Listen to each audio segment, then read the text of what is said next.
Good morning, class. So today we will going to have storytelling, and may I request you to please listen carefully as I read to you the story entitled Why Tado Obeyed.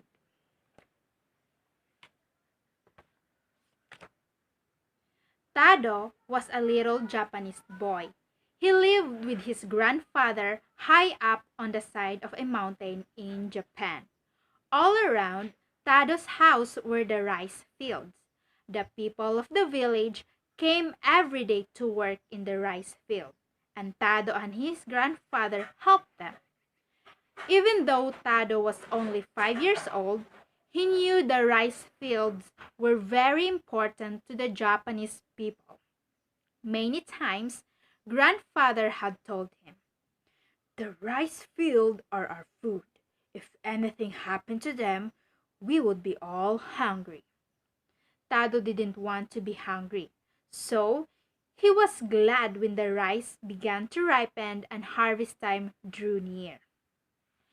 Then one day, something happened that frightened Tado. He and his grandfather were all alone in the rice fields. When grandfather straightened up to rest, he looked at the rolling sea.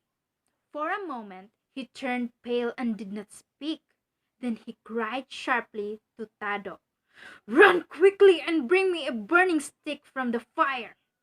Tado ran as fast as he could to the smoldering fire. He seized a stick and hurried to grandfather.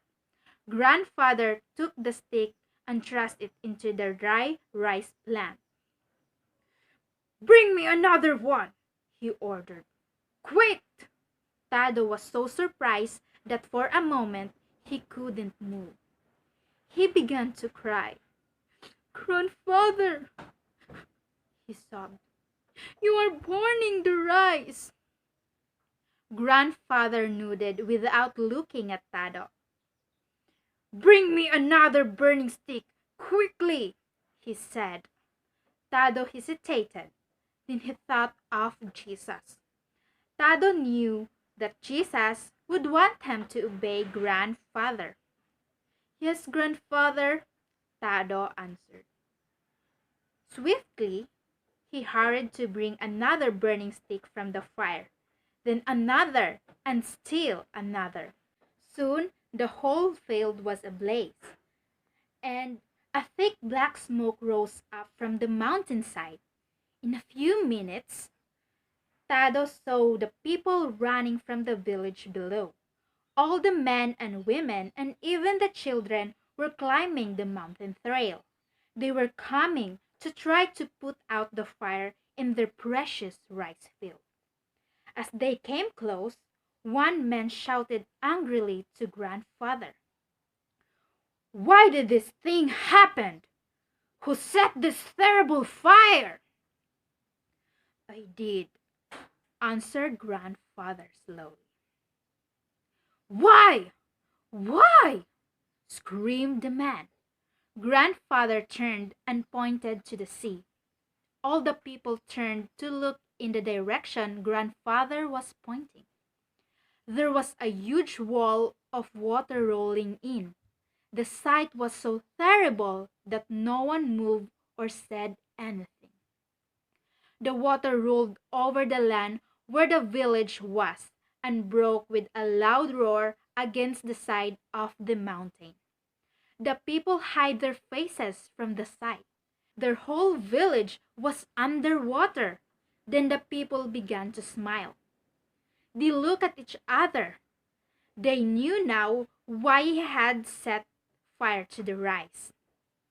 He wanted them to come up on the mountain where they were be safe. The people all crowded around grandfather and began to thank him for saving their lives. They were not angry now. Grandfather smiled at the people.